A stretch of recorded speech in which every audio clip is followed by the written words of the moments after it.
Pro Football Focus doing? Last week they had Brady. This week they got Brady. We're literally doing it differently from everybody else. As a matter of fact, moving forward from this point on, I will not make reference to PFF. Do you not understand that they are that way because you're Joe Flacco? You just like to discredit things that people deserve credit for. That you can't possibly be expected to defend that. Talk about the game, Sam. So, who cares about what people think about us?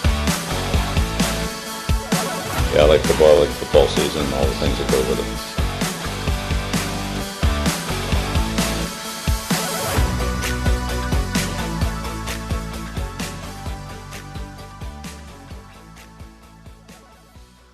Welcome into the PFF NFL Podcast. Steve Palazzolo, Sam Monson back here on a Thursday. How you doing, Sam? Doing good, Steve. You? Doing wonderful. Still just on call. No baby yet. No baby yet. We shall see. Sometime next week, though. It's happening next week. Which is good timing because no Montana Young podcast yet, as you may have noticed. But I'm listening, actually, before we started this, I've been listening to the first edit of it, and I think it's going to be really good. Like if you like the Moss one.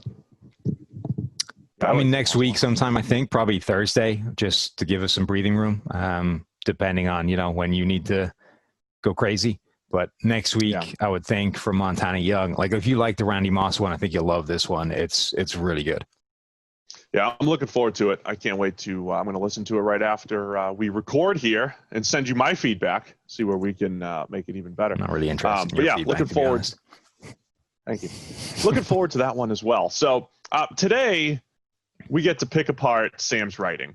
He put on PFF.com 15 NFL players entering prove-it years in 2020. We did take a little bit of a vote on this list. And did you have a criteria for this? How are we finding guys that are entering their prove-it years, Sam? No, it's one of those great things where there's no defined, criteria for what this is. It's just gut feel. It's what you think. And then as soon as you finish writing and it goes up on the website, you think of 5 other people that made more sense to be on the list. Perfect. Well, that's what the podcast is for. You can expand the list. Or you could write a follow-up article, the top 5 players who just missed the prove it years list.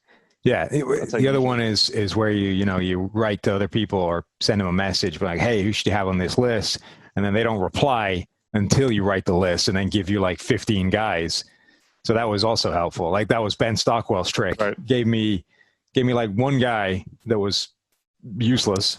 And then as soon as I'd finished writing and file the thing, he came up with a list of 3, 4, 5, 6, 7, 8, 9 guys to add onto it. None of whom were on, I don't think.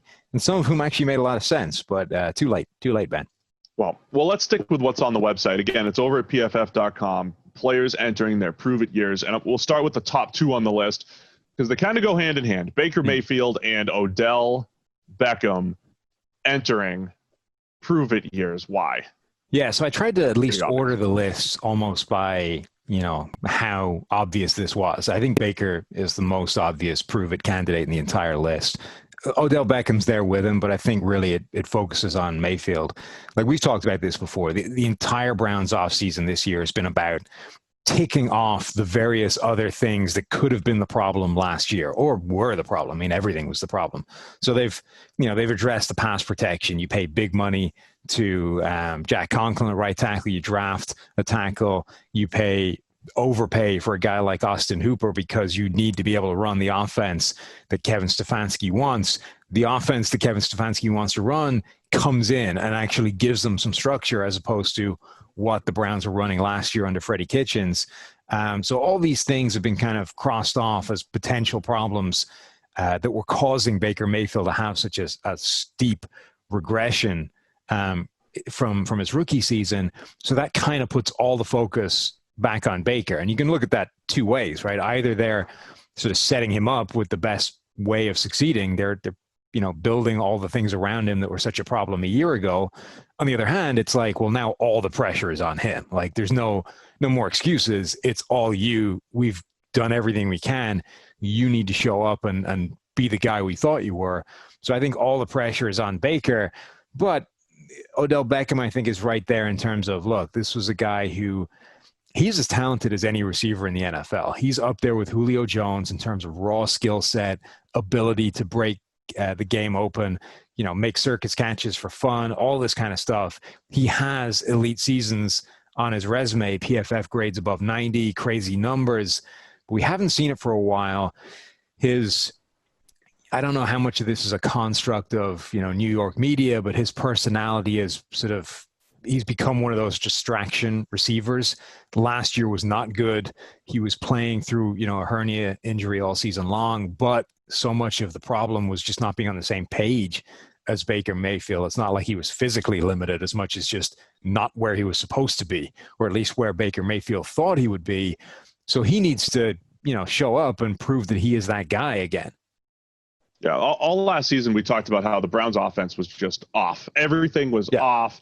And, when we go through our play-by-play grading and some of the nuance to it, there are a lot of plays where it looks like the quarterback made a bad decision or whatever might, there are some really bad throws in there where you have to go back and be like, let's watch the receiver on this. Did he make this look worse? Did he cut off his route?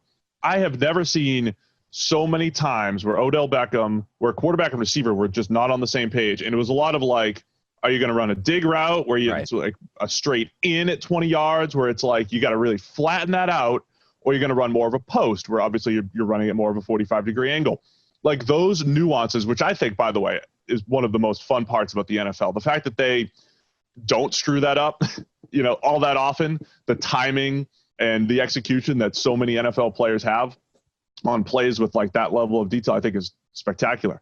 But I've never seen a quarterback and receiver as off, except remember when Eli Manning was trying to throw to Reuben Randall back in the day, and it felt like they just were never on the same page. Like there's a couple times through history where you've seen it, but this was like constant every single week. And Odell would give one of those like, I'm running a dig. He would start it, right, and then just go upfield. And the quarterback has to he has to throw the ball on the break. And this isn't absolving Baker. I'm just saying in general, this was an issue. Is it a comeback? Is it an out? Is it a dig route? Is it a post? They were just not on the same page. And I just want to read Odell Beckham's list radio here. His receiving grades in his career in seasons with at least 100 targets: 91, 90, 85, 89.9, 69.4. So 4 grades essentially in the blue, high 80s, mid 80s to 90s, and then last year 69.4. There was a massive drop-off in Odell Beckham's play last year, and there was a big drop-off in Baker's play. Brady to Ocho Cinco is the other one that those two guys were never on the same page. True. It was always like and one. And Joey Galloway.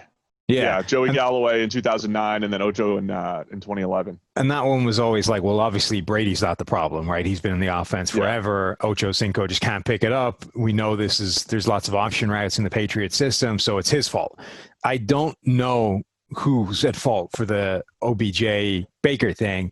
You always, I think, default to the receiver being at fault rather than the quarterback. If you're figuring one guy has the offense down in terms of what it should be, it's the quarterback. But, Mayfield's a young quarterback. It was a relatively new system. It was a relatively, incoherent system. So I don't know that it's fair to just say, hey, it's Odell Beckham's fault, not Mayfield's. But whatever it is, those two guys were just unable to get on the same page. And that's why I think there's some pressure on Odell, because I don't think just being healthy fixes it, right? The idea that, he was dealing with a hernia injury, so he wasn't the right guy. Okay, but that's not a reason why you run a dig instead of a post. Like, you don't, you don't do that because you have a twinge of the hernia. Like, it doesn't pull you to the side like a horse, with the bridle yanking his head to the side and turning left. Like, whatever it was, those two guys need to get on the same page collectively to make that top end wide receiver quarterback connection. It's one of the things I think early in PFF world, when we were younger analysts, I think I know I tended to just always look at the last season and just say, well, here's what happened last season, and I fully expect something similar to last season. But I think you have to take the full body of work into consideration. And what I just read was the full body of Odell's work, which is 4 elite seasons and 1 bad one. We still say, even though Baker's got 3 years of college and 2 in the NFL, 4 out of 5 years, he's graded well. So the point is, if you're expecting bounce backs, both of these guys should be on your bounce back list, but they're also on the prove it list, obviously, too, because they're coming off the worst seasons that we've graded for them, either at college or the NFL in PFF history. Next up on the list, you have Jadeveon Clowney from, let me read the team here, free agent, still unsigned, Jadeveon. Yeah, so, we entered free agency, what seems like a lifetime ago. And Jadeveon Clowney was one of the potential jewels of the entire free agent group. He was the guy that was looking for the market resetting contract, the Ndamukong Suh deal, and it just never materialized. And there's been all kinds of talk as to why, and some people have pointed to the sack totals and whatever. I think ultimately it's kind of right. He's never been a top 5 edge rusher. His best seasons have put him in the top 10, just about, 8, 9, that kind of area. He's never been the player that his insane physical gifts and the occasional flash play would suggest he could be. And that's why teams just haven't thrown all the money at him. So his last 2 seasons have been the best 2 seasons of his career, but they still haven't been enough to push him up into that rarefied air of the money that he wants. So he probably needs to take that 1 year, $10 million prove it type deal this season. And if he wants the Ndamukong Suh money, like, this is the season. 2020 needs to be the year where Clowney is a top 5, top 3 edge rusher if he wants that contract, because otherwise I just don't see it ever materializing. He's going to have to accept a lower value deal because evidently the NFL appears to have decided that he hasn't yet justified it. I think they're right.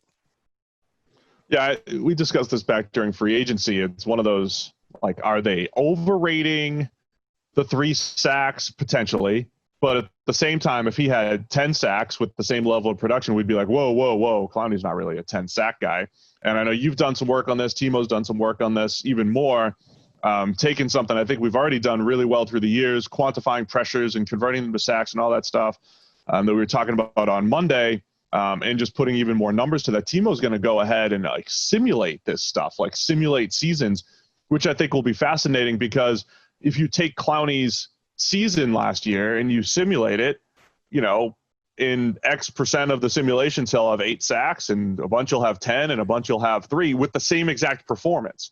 I think that's the thing about football analysis and analytics that is tough to I think that's the part that's tough to comprehend, Sam, is that you can take this baseline of performance, like you performed at X, and then if you perform at X 1,000 times, here's this massive wide range of outcomes.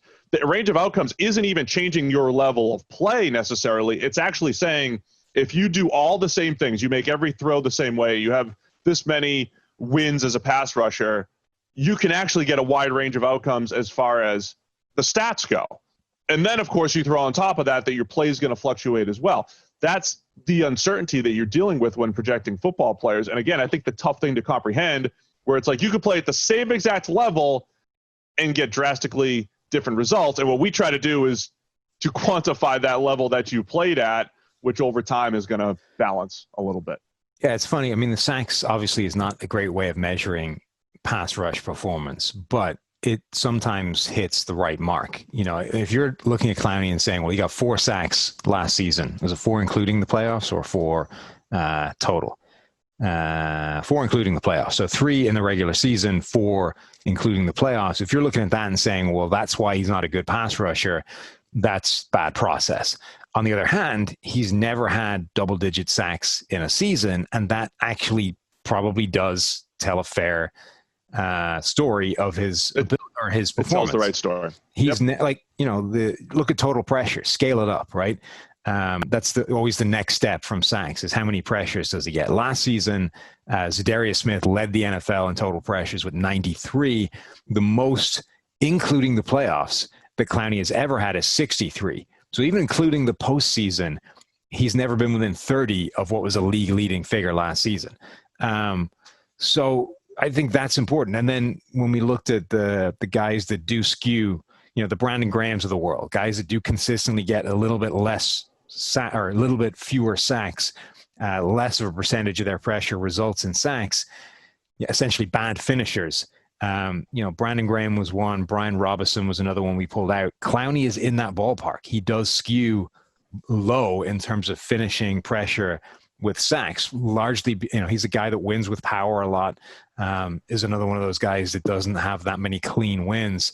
So he does skew negative in terms of the amount of pressure he gets that will produce sacks, which I think will always lead to you being underrated to a degree. This was Brandon Graham's problem for years, that he never got sacked, so nobody thought he was a good pass rusher for a long time. Clowney is sort of in that territory. He's going to get some kind of modest deal, but he's probably going to get a little bit underrated even as a pass rusher because he skews low on the sacks. Yeah, Clowney's an outstanding run defender. He's been a good player, a valuable player. We'll see if there's a contender that looks for him and tries to pick him up here as a free agent. The next two on the list are two quarterbacks who get compared to each other quite a bit. Josh Allen. Bingo card. Did you get your bingo card? Josh Allen. I'm going to give you some positives with Josh Allen. I'm going to give you the positive outlook for Josh Allen. And then Cam Newton. So Cam obviously just joining the Patriots. Go listen to our Monday discussion in detail about all of our thoughts on Cam. So prove-it years for both guys, and I think for different reasons. Josh Allen is supposed to be kind of the next Cam Newton, right? I mean, the Buffalo Bills fans are looking at Josh Allen saying Cam became an MVP candidate in his fourth year in the league. He had the cannon for an arm, wasn't the most pinpoint from an accuracy standpoint, but he made it work. Great rushing ability. A lot of similarities in their skill sets. So Bills fans are expecting Josh Allen to take a huge jump in year 3. Plus you have the supporting cast improvement there in Buffalo. They've done a really nice job building around Josh Allen. And of course with Cam Newton, it's, what do you have left? Last time we've seen him, he's been banged up over the last year and a half. Has not been nearly as good as he was since his MVP in his MVP season in 2015. Hasn't been the same player. He's ranked in the 20s in PFF grade each of his last 3 years. Josh Allen, Cam Newton in the AFC East. The Cam Newton one's the easier one. Let's tackle that first. It's pretty obvious. I mean, the guy signed a contract that was worth like nothing. I think the guaranteed money was like $550,000. Like the incentives are actually like fairly easily attainable ones. I think they're like roster bonus things for each week. So he gets like $700K or something every week he's playing. So in theory, he can make that $7.5 million or whatever reasonably easy if he is the starter for the Patriots. But the idea that like a former MVP is making $7.5 million for a season starting for a contender is insane. So it's obvious if Cam Newton wants to get the recognition of being this former NFL quarterback, a top end player who can lead a contender, who can start again, who can all these kind of things. Quarterbacks make $100 million now, and Cam Newton is not. So that's his prove it thing. He needs to take the crappy deal, show that he's undervalued, and then get his big money contract this time next season. Allen is more complicated because there's nuance to this. Look, Josh Allen has taken steps forward, and he's quickly becoming one of these really interesting quarterbacks whose data is sort of unusual. Jimmy Garoppolo is one of these that interests me because his numbers are not conventional numbers. He succeeds and fails in interesting ways. And I think that's the same thing with Josh Allen. Like, he isn't just bad. So Trubisky sucks, right? Across the board, Trubisky's just bad at everything. And that's why they go and trade for Nick Foles. That's why they're saddled with another crappy contract, because you just had enough of the bad quarterback who did nothing well. Allen is not that. Allen is good at some things, and he's really good at certain things that sort of skew perception in his favor. Like, he's really highly graded on the sort of anything up to intermediate. And a large reason for that is that's where all his big time throws are. He skews positive in terms of like accuracy plus plays. So those like perfect ball location throws. So you go through his tape and you can find these incredible passes that are just absolute lasers, exactly on the money to guys like Cole Beasley, John Brown at the intermediate level. But like overall, he's still not that accurate at that stuff. And obviously we have this problem of he's the worst deep passer in the NFL with one of the strongest arms in the NFL. So he's taken a big step forward. It's just there's still a long way to go for him to be like good. Yeah, and I look at it similar, but also I think the differences that I would add to it, you've got the rushing ability. He's got the second most rushing yards in the NFL behind Lamar. He's got the most rushing touchdowns in the NFL. So even since he came in, I said he is the type of guy that will have one of those seasons that's, first off, extremely fantasy relevant. If he comes, he might throw for 25 touchdowns and rush for another 8 or 10 this year and win some fantasy leagues for you just from touchdown production, and doing that without necessarily improving as a quarterback. And I think that is where the optimism can come from the Bills. Now, of course, there's a scenario where he gets like a little bit better and the stats get way better and we're getting people all over us. Look at our guy, Josh. Look at him improving. And there are numbers that say that might happen, right? So here's the positive side. Last year, he ranked 12th in positively graded throw percentage, which is a number that is driven by the quarterback, but just as much it's driven by your supporting cast. It's more opportunities. It's more. It's the number that fluctuates a little bit, that goes down when you have bad receivers. It goes up when you have good receivers. Now that he has Stefon Diggs, and by the way, Cole Beasley in single coverage last year opened the most from a percentage standpoint. Now slot receivers will skew higher there, but Cole Beasley's been the leader in that category in 3 out of the last 4 years. How about that one? That trio of receivers, I think, is the best receiving group in the NFL in terms of generating separation. Now, I think it will be, regardless of any other group you can get. Cole Beasley separates from the slot better than pretty much any receiver in the NFL. John Brown is a really good deep receiver at separating, and Stefon Diggs gets more separation than most receivers in the league. So that trio, like, it is the perfect group of receivers for a quarterback that will probably always struggle with an overall level of accuracy. Like I say, he's got an incredible ability to sort of fire in these perfect passes, but when you look at like overall percentages of, like, if you give him 100 passes to hit a target, how many is he going to hit? He will be low compared with other quarterbacks. Yeah. So that might not even change this year. And so you've got the positively graded throws, which often dictated by the supporting cast. You add Stefon Diggs to the mix, one of the better deep receivers in the NFL, and just having more open deep receivers, like, you don't have to be pinpoint, like, he'll hit more deep throws this year. It's going to happen. That's probably a good way of summing up his accuracy, actually, right? If you give him like 100 throws at a big wooden bullseye, 30 yards away, like, he is going to miss the bullseye, or he's going to miss the target more than most quarterbacks in the NFL, but he's also going to hit the exact bullseye in the middle more than most quarterbacks in the NFL. That's currently his passing profile. Like, he either hits it dead on in the bullseye or he misses the target completely. And he does it really fast.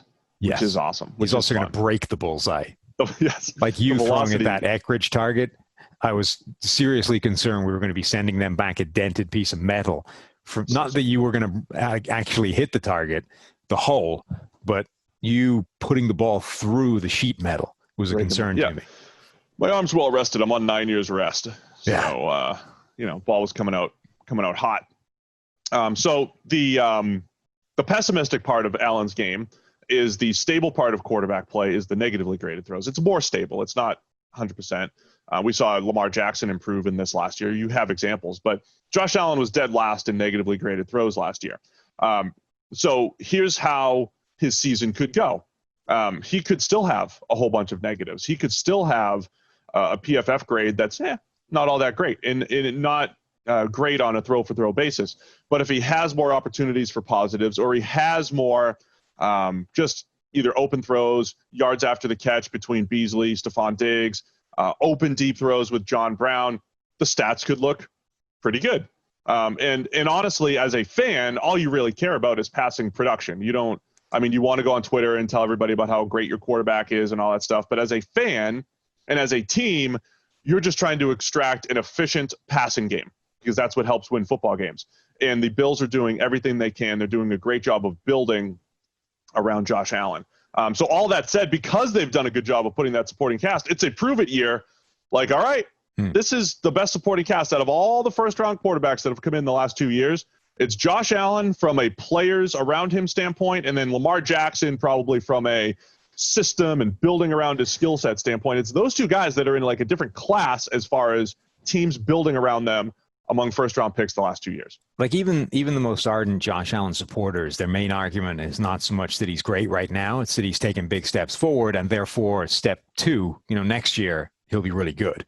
It's like, okay, that's fine. That logic is okay. It doesn't always hold, but the point is, either way, like, this is the year that actually needs to happen. Like, if he doesn't take another step forward, he's still not a good quarterback, at which point you have some issues. Somebody last night on Twitter resurfaced your old tweet that was the Josh Allen, Jeff George comps. God, I love that comp. It's so good. Like those Jeff George plays where he's just scrambling around like a lunatic and then like firing in a laser from an absurd arm angle that like, a handful of quarterbacks in NFL history could make is nuts. Like it is such a good comp for that guy. You were on, right? So you made this comp and I'm like, all right, I need to prove this. Right. And I go looking for Jeff George games. And so like the first one I post, exactly, you described it fine. He runs around like a lunatic and then throws like a laser 20 yards down the field, pinpoint. And then then I posted a YOLO ball here where he just goes back foot, chucks it up. He scrambles backwards. This is like Madden style. Scrambles backwards 15 yards, chucks it up, not to the sideline, mind you, to the middle of the field. Easy interception. Then I give it another end zone view on the same thing. I mean, it is hilarious. It looks like he pressed the wrong button. But even that one, like trying to fire it in there like a million miles an hour. It's like, all right, the window's 5 inches wide. So's the ball. I can get it there. Like about the only thing, I mean, Jeff George apparently had some attitude problems that Josh Allen doesn't appear to have. So that's not great, but that wasn't really where I was going with the comp anyway. Allen's a better athlete than Jeff George was, but Jeff George earlier in his career could move. Like this guy is running around there looking like a pretty good athlete. He just didn't scramble a lot. I love that comp. I think like that's way better. People want to compare Josh Allen to Cam Newton, like you say. Jeff George is a way better comp in terms of like stylistic player. Oh, absolutely. But with some really good rushing ability. Right. And that, he has added some value there. But that's a cautionary tale for how Allen needs to get better, right? Because same thing, Jeff George, first round pick, highly touted, has all the talent in the world, ultimately crapped out in multiple spots. Like that's a potential end for Josh Allen if he doesn't take that next step forward. But this is kind of like the caveat I always bring up, and I always try to warn fans not to expect like perfect progression or whatever. Right. Like even so, like Jeff George just using passer rating as a proxy here, 73.8, his first 2 seasons. Like at the time, it's below average, but it's like, all right, you're a young quarterback. That stuff's going to happen. All right, let's see what happens in year 3. This is where you're going to take the big step forward.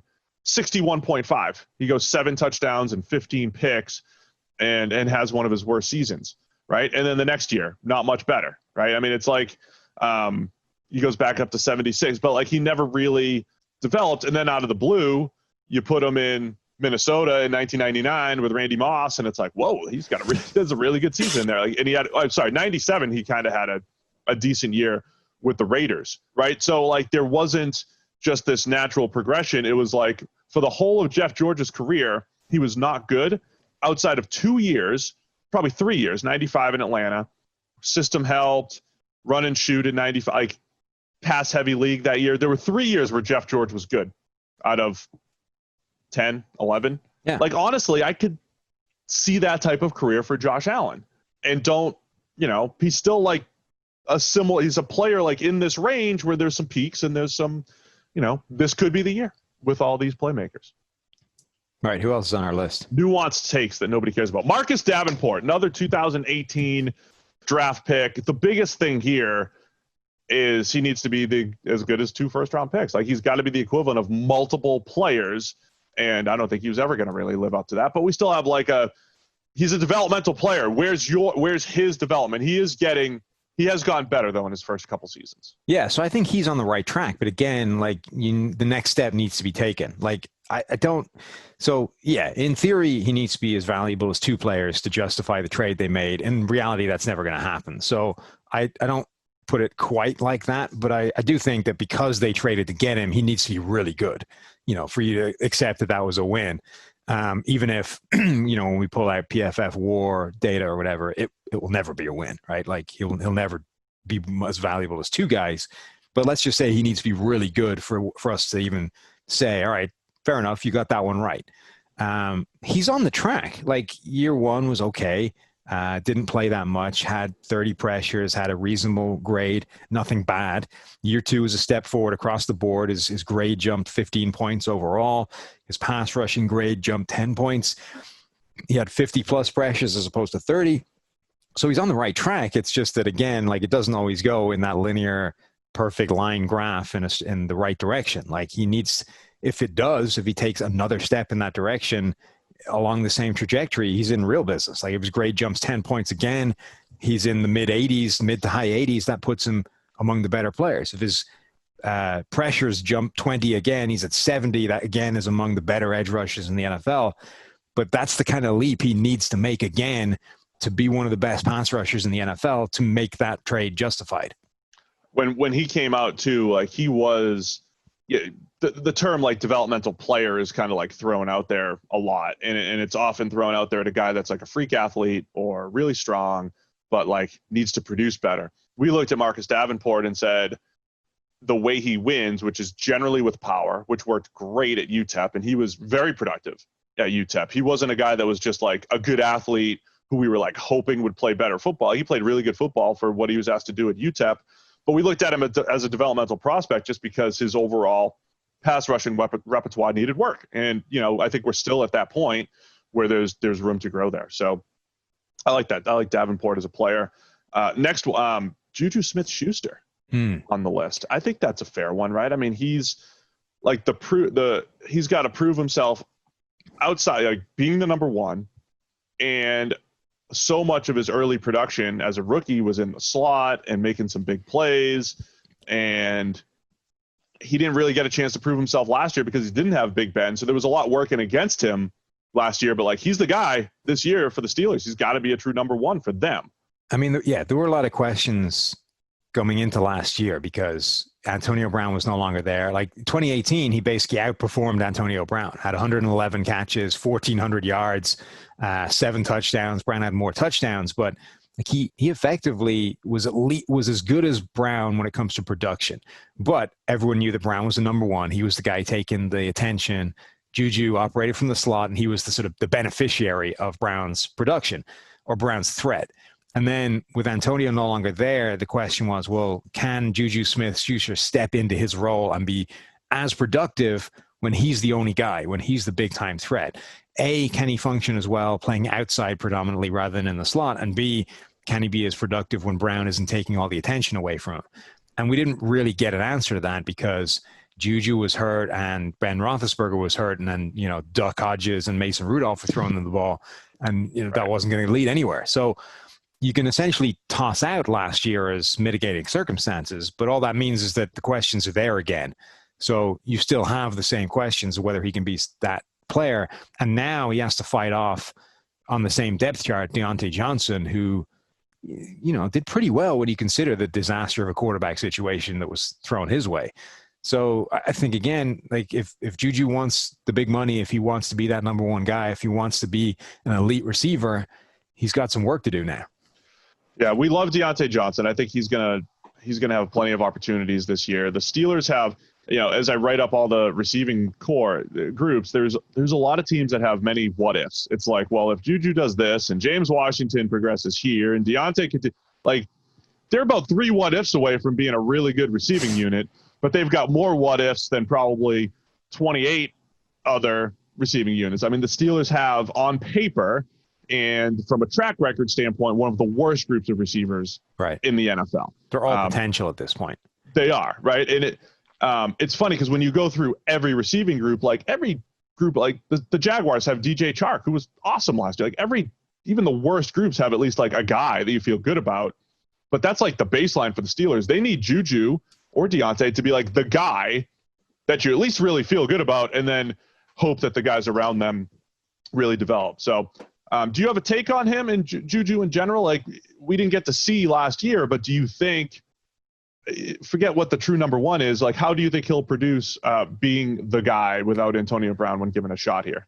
I think Deante Johnson's emergence potentially gives him a much better chance of it. Not because Deante Johnson's necessarily going to take all the attention away, but I think you can go back to saying he can be a slot outside hybrid. He doesn't need to be a pure perimeter receiver the way they would want him to be if they didn't have that guy. I think that enables them to sort of lean on what they know he was really good at when Brown was there, and therefore sort of play to his strengths rather than investigating whether he can do the rest of it better. So I think he'll bounce back. I don't know if he'll get 100 catches, 1,400 yards again, because that was kind of crazy. And then even in the same depth chart, I think it is a prove it year for James Washington. It's just less consequential. Like he showed last year, flashes of the player we thought he could be coming out, and that was again with no Roethlisberger at quarterback. You get Roethlisberger back, Washington has been the deep threat on this team. Like he has the potential to break out doing that, but it's way less of a sort of big deal than Juju. Right. Like we're sitting here in July. You can picture the world where all that comes together for the Steelers, but there's also the world where, maybe it doesn't. So definitely a prove it year there. I like this name as well. Roquan Smith, linebacker for the Chicago Bears. I mean, he looked so good coming out.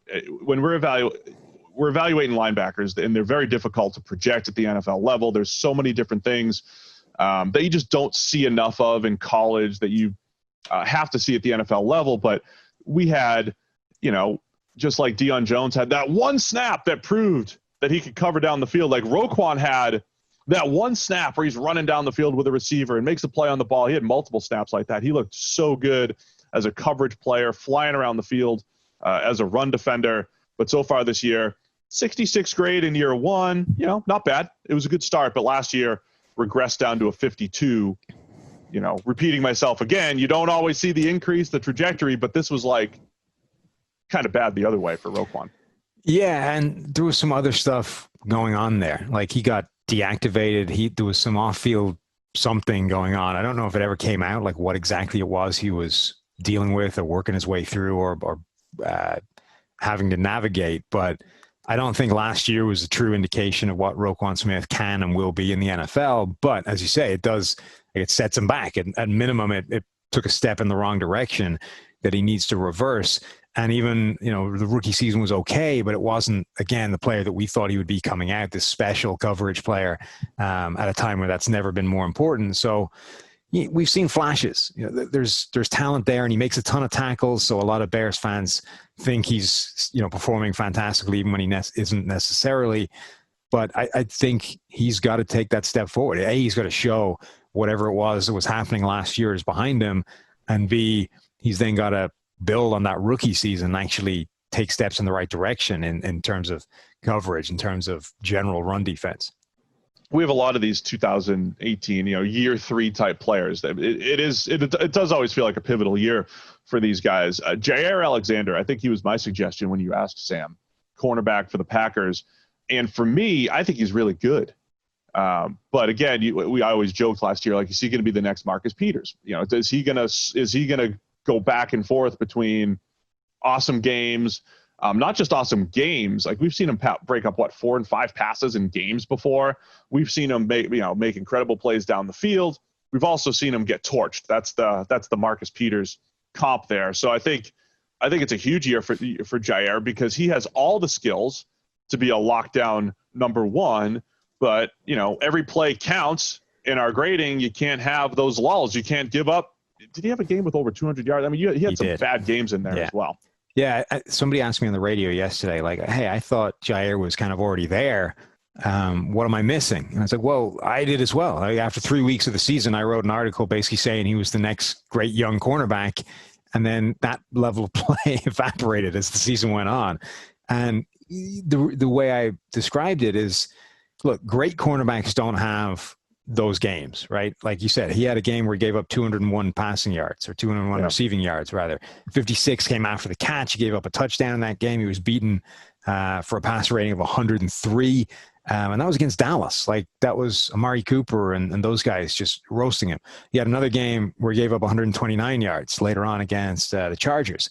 Like, okay, those are decent receiving groups, but Richard Sherman went like a decade without giving up 100 receiving yards, you know? Like, if you're going to be a top-end cornerback, you can't give up 100 receiving yards in a game. You can't give up 5 touchdowns in a season. Like, Stephon Gilmore scored more touchdowns than he gave up last year. Like, that's the level you're looking at. You can't just do that for 2 or 3 games. You need to do that for 16 games.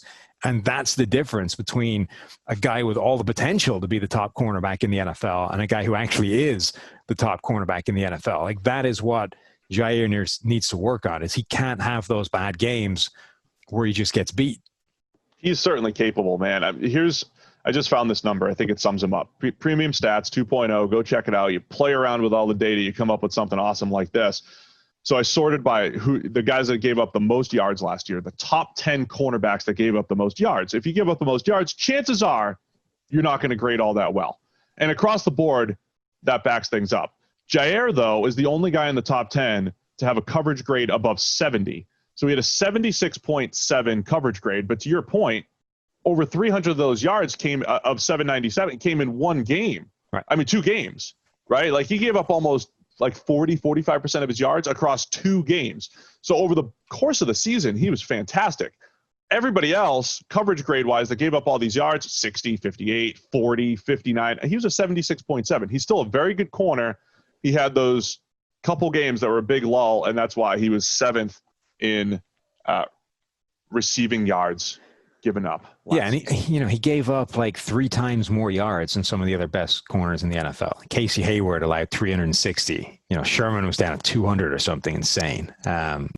Different defenses, obviously, but there are cornerbacks that are significantly fewer than half the yardage he gave up. And again, if you want to be at that level, that's the standard. All right, who else we got on this list? By the way, Jair and Marcus Davenport, I think, always linked, right in that draft. The Packers gave up those picks that ended up becoming Davenport, and then they still got Jair, who, again, if he pans out, looks like just such a massive win and a steal for the Packers in that draft. Another cornerback, Mike Hughes, Minnesota Vikings. This one's different from some of these other guys, right? Yeah, I mean, through probably no fault of his own, I think he's been dealing with injuries a lot. He just hasn't been on the field much. But now the Vikings, they said goodbye to their top 3 corners from last year in this offseason, all gone. So now Mike Hughes, not only is he suddenly their number 1 corner, but he actually kind of needs to be good. Otherwise, they're in trouble. Like, A, he needs to last. He needs to actually make it through the season without getting injured, which has been a problem. And B, he then needs to be decent, or at least, reasonable. Otherwise, that cornerback group is going to be a disaster. Now, the good news for him is that the standards weren't high last year. Xavier Rhodes was awful. Trey Waynes was average. Mackenzie Alexander was pretty decent from the slot, but none of those guys would necessarily terrify you in terms of having to replace them. But suddenly that's a lot of pressure on a guy that's played 700 and something snaps across 2 seasons to play a lot and be reasonable. How do you think he's best deployed? When he came out, he just looked like a guy that you want him to play on the outside. He definitely has slot skills. The way they drafted now with Jeff Gladney and Cameron Dantzler in the 1st and 3rd round, maybe those guys, or Chris Boyd, could play on the outside and Hughes can play more on the slot, or Hughes could play that Chris Harris, base defense or outside, play in the slot in nickel. What do you think the best role is for him? The Chris Harris role would be interesting. I kind of want to see him given the shot outside. I think he's got that size and build type that everybody just immediately wants to pivot into the slot, but I don't know that that's where he's best. He feels to me as a guy who does have the skill set to play outside. I would give him that shot, and then, if you want to kick him inside when you do go to nickel situations, that maybe that works. That's like Adam Jones was always the guy that was like a nickel body that just played the outside his entire career and played it, fairly well for a long time. Prashad Perryman, wide receiver, New York Jets. I like this one a lot. I mean, I'm going to repeat the same thing I said about the Steelers group of receivers, right? I mean, there's a world where Prashad Perryman takes another step forward as a former 1st-round pick, and Denzel Mims is as good as Sam thinks he is as a 2nd-round pick. And then Jameson Crowder, much like Cole Beasley, one of the better slot receivers at getting open and just doing what he does really, really well. Like, there is this world where 3 things go really well for the Jets, and they have a nice receiving core. But one of the things is that Prashad Perryman really takes last year's big step forward, his career year, and elevates it even further here into 2020. Yeah, or even just, sustains it. I mean, I think he's such a fascinating guy because first round pick way back when, but he's already on, is this his fifth team? No, fourth rather. So he's drafted by the Ravens in the first round, then went to Cleveland, Tampa Bay last year. So he's on his fourth team already. And, he was a complete bust at this point a year ago. The Bucs have him on the depth chart. He's getting, no playing time essentially early in the season because this is a team with a strong receiving core.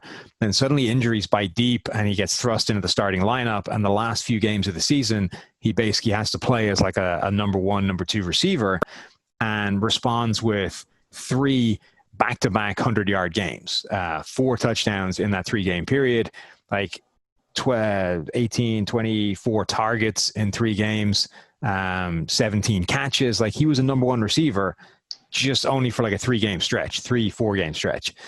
But that was the first time we'd seen like this first round talent that actually show up in the NFL. And I was like, oh, okay, that guy does exist. Like the guy that was so intriguing as a draft prospect is actually there somewhere. It's just that it was hidden by all the drops and the ugliness the first couple of seasons that made everybody give up on him. But his first 53 catchable passes, he dropped 9 of them. Yeah. And now he only has 1 drop in his last 52 catchable passes. Like that has been, drops can be overrated unless you're dropping 9 out of 53.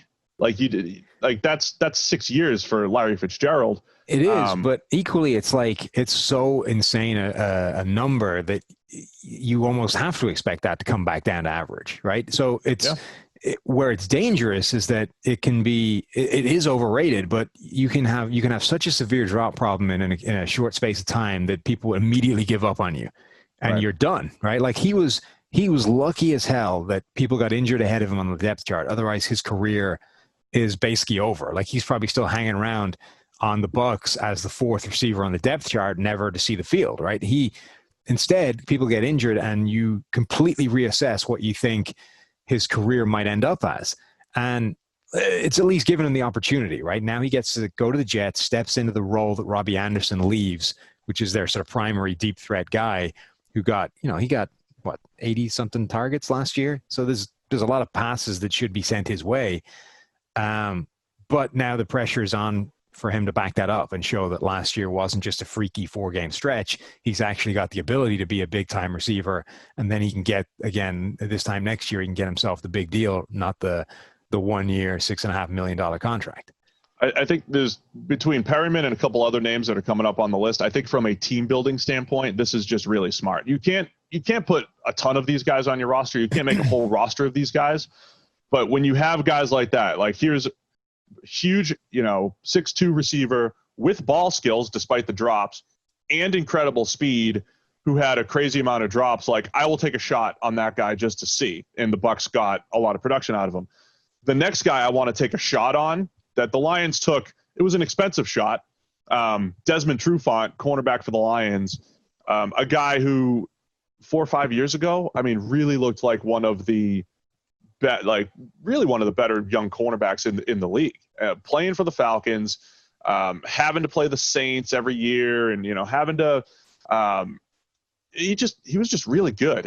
He's kind of like is it me or is he just really awkward moving and all that? Like he never looked like a good athlete until you actually watched movement. Him. Yeah. Like you'd watch him cover. He ran fast at the combine. And that was when it first caught my eye. I'm like, it's really fast robot, but he's shifty enough too to deal with good route runners. And he was one of the best for a few years early on. I need to give you a theory though on Perriman before we depart this. Yeah. So obviously he got the opportunity by people getting injured in front of him, but I think what fixed him in the NFL is that he shaved his head because he went from this as a hairstyle, right? Looking like he was 45 years old when he was drafted, to this, which is, like a standard young 20-something-year-old receiver. I think he became a different human being. He embodied the youth that he had once he got rid of that ridiculous 45-year-old like whatever the hell that was. You're right. He does look like way more of a baller now. He lost like 15 years by shaving his head. It transformed. Like, he went from, old 42-year-old Jerry Rice to, a young number one receiver. Yeah, I don't think you're wrong in your theory. Good job, Prashad Perryman. Yeah, so he could be really good with the Jets this year, but got to prove it. Let's see what he can do. He's only career high last year, by the way, 36 catches for 645 yards. That's about 18 per catch, which is fantastic. Let's see what happens if he, in a little bit more of a high volume opportunity here for Perryman. Back to Desmond Trufant, who looked really, really good early in his career, has a shot to be, paired with Jeffrey Okudah now with the Lions. Well, he's now under pressure because he's basically got to show that he can replace Darius Slay and not see any kind of significant drop off. And it's weird. Like the first 2 years of his career, he was again the next young great cornerback. Like we thought he was going to be, who Stephon Gilmore turned out to be, I guess. And then 2 seasons to start his career, over 80 in terms of PFF grade, 82.8, 81.4, top end coverage grades.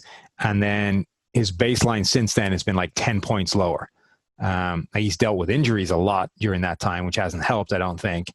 But he just hasn't been that guy since. So now he gets, the Falcons obviously are kind of done with him. He goes to Detroit. They decided that Darius Slay wasn't good enough to hold up in this man coverage scheme. Now the pressure's on Trufant to do the same.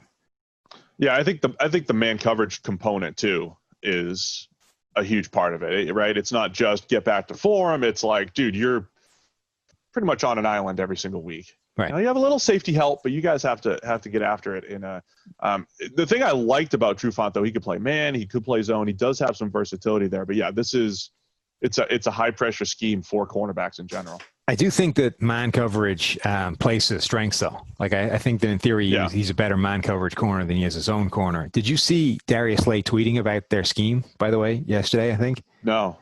Somebody was tweeting something about how the Lions don't disguise anything. Like they don't and Darius Slay basically came out and said, yeah, it's exactly what it is. Like they do exactly the same thing. And there were plays in the game where, Devontae Adams was basically telling him he knows what they're running. And because they don't disguise anything. He's like, I knew that if you never track in zone, like you never cross the field in zone. So if you cross the field, it's man. Like that used to be one of those tells that quarterbacks would get 20 years ago, right? It's put a guy in motion. If they follow him, it's man. If they don't, it's zone. And obviously at some point teams were like, well, that's a complete tell as to what we're running. So we need to change that up a little bit. Otherwise they get a tell every single play. So for the last, 15 years, whatever, that hasn't been like a like for like tell, but apparently with the Lions, it is again. So Slay was basically just tweeting, yeah, that's how it works. Like they don't let you do anything else. This is what we're running. Interesting coming with Patricia coming from the Belichick tree, where on paper, the Patriots don't do anything exotic. They actually do play the most just straight up cover one, much like the Lions, but the stuff that happens before the snap to get into that is a lot more disguised than what you're describing with Detroit. Speaking of the Patriots, also on this list is Isaiah Wynn, third year offensive tackle. He missed all of his rookie season in 2018, was limited to a little bit over 500 snaps last year. He's a short tackle too. Big part of him coming out was the NFL mostly wanted him as a guard. We said he could play tackle despite his size. So he still has to prove that. And, oh, by the way, you have to go play, left tackle for the New England Patriots. And I think to their credit, the Patriots thought that as well. Like he was drafted as a tackle, not as a guard for them. He was a guy that may have played inside early if they needed it, but they had him pegged, I think, as the Nate Solder replacement. And all of a sudden they sort of need, again, it's like through no fault of their own, you haven't really played. And then like Mike Hughes at the Vikings, they need him to come in, start, last all season, and actually be quite good. And that just inherently puts a lot of pressure on a guy. So some of these were sort of, hey, you need to play well to prove that you're worth more money than they currently think you are. And some of these are you've suddenly had a lot of pressure thrown in your direction because you've ended up the focus of whatever it is, like this particular starting spot. And that's where Wynn finds himself. He just hasn't played that much. And all of a sudden he's the starting left tackle for a team that's, wants to be contending. The other piece of pressure that he has is not having Brady back there, who has done a good job of protecting his line through the years. You know he's going to be at 7 yards on his dropbacks. You probably don't have to block as long. Now you've got Cam Newton. He doesn't hold the ball that much longer, but it's definitely longer. Or you have Jarrett Stidham, who doesn't have the best internal clock in the pocket. So no matter who the quarterback is, it's going to be a lot more challenging than the 500 or so snaps that he played with Brady last season. Here's another name, 2 more names to get through, but like another name I really like on the list is Austin Corbett. And this goes back to like the Prashad Perryman thing or the Desmond Trufant thing. Like give me guys where the data says they could break out, right? They might not, but they could, right? And in Austin Corbett's in that boat. 2nd round pick, hasn't been great through 2 years. We've seen offensive linemen, they do tend, if they're going to make a jump, it tends to be in year 3 or year 4. He heads into year 3 without a lot of experience under his belt. The Rams need him to be good because that offensive line is very dependent on a whole bunch of 2nd and 3rd year players getting better. But yeah, Austin Corbett has a lot to be. Is he a starter? We'll find out right now this season. I think what bums me out about Austin Corbett is that he's never been given the shot to play the position that I think he belongs in. He was an interesting prospect. Senior Bowl analysis. Yeah, he was an interesting prospect coming out because he played like tackle in college, right? Was always projected inside at the NFL level somewhere. And then I thought played at his best during the Senior Bowl week as a center. Like I thought that's where he looked really good. And then has played guard at the NFL and just been bad. Like every single week he started, he got a grade in the 50s, which is actually insane. Like consistency like that doesn't happen at any level, let alone like regardless of the range you're in. Like to get basically a grade the same every week and the offensive line is incredibly hard to do regardless of what the number is. But I don't think he's going to get a shot to play center. So he's going to have to figure out whether he can play guard or not and sink or swim at that. But like this is basically his last shot, right? I think generally he was a player that I liked coming out, but I think the 2nd round was pretty rich for him. And this is probably his last chance to survive as a starting player at the NFL level. Yeah, it's just I like following these guys and these stories just to see, right? And again, I think from a team building standpoint, you take shots on these guys and you see if they can develop in the 3rd year. And then last guy on the list, Hayden Hurst. That's right, the Ravens' 1st round pick that was selected ahead of Lamar Jackson in the 2018 draft. I think with Hurst, not only is it this whole like year 3, what do you have here? But you're going into the system with the Atlanta Falcons where they put Austin Hooper into a really good position to succeed, to be a 60 or 70 catch guy and to put up some numbers. And I think Hurst is going to have those opportunities with Calvin Ridley and Julio Jones on the outside in Atlanta. He's another guy that's kind of been under pressure from day one because, they drafted him. It was seen as a reach by a lot of people. It was seen as a crazy pick. So the fact that they then came back and drafted Mark Andrews in the 3rd round didn't help, particularly because a lot of people thought that you should almost flip those picks. Mark Andrews was the better player. And then Andrews is immediately outplaying him. And all of a sudden it's like, God, people thought he was a reach. They thought the guy drafted behind him was better. The guy drafted behind him is outplaying him. Like the poor guy is just like buried behind the 8 ball with nowhere to go. The Ravens eventually Plus he's almost our age. Old. Yeah, the Ravens eventually cut bait, but he finds himself in a situation where suddenly he's like, it's a better situation for him. He's the starter. He's replacing a guy who was given an incredible platform to succeed. And this is a sort of sink or swim season for him. He somehow fell upwards after being under so much pressure. And I don't want to say crapped out with the Ravens, but, not being the guy that they thought he would be, they cut their losses and suddenly he falls on his feet and has a chance to be, even better with the Falcons, but this is his chance. His actual production has been good. I mean, when last year he had over 400 yards, he was one of 3 tight ends to have over 30 catches for the Ravens. I mean, the reason why they drafted 2 tight ends is they had a plan to be a tight end heavy team with Mark Andrews. Don't forget Nick Boyle still there as more of like the run blocking tight end. Hurst, he's not a bad player. He gets after it in the run game. He's good after the catch.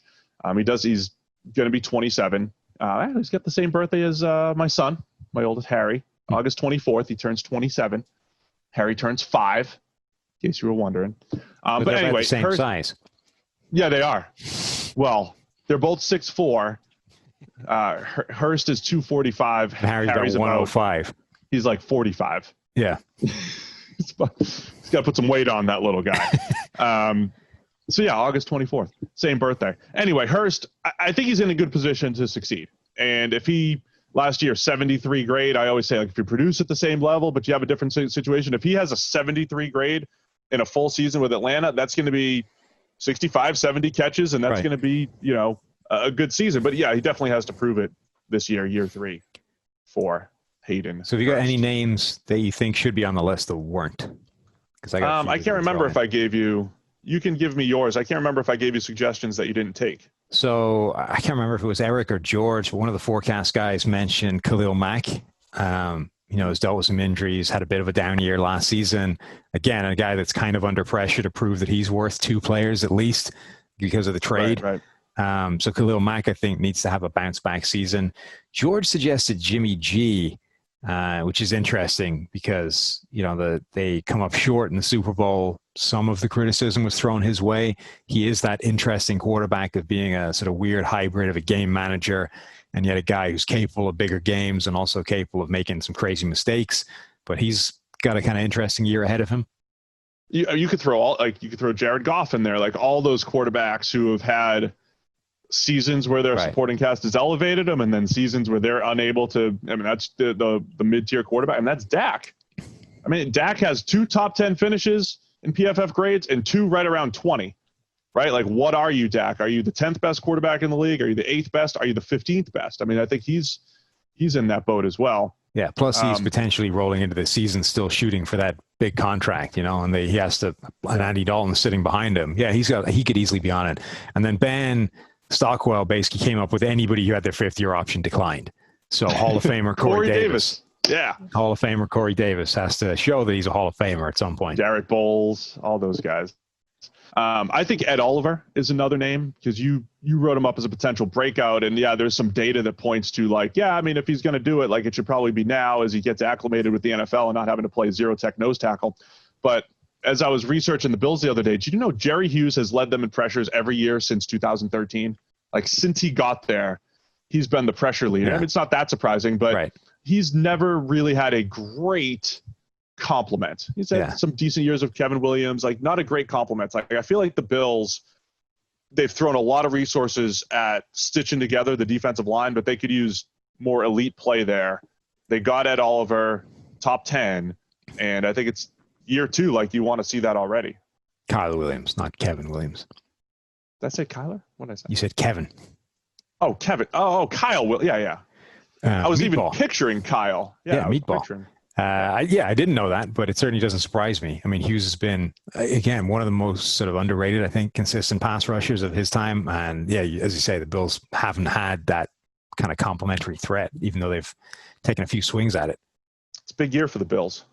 Yeah. A lot of prove-it guys over there.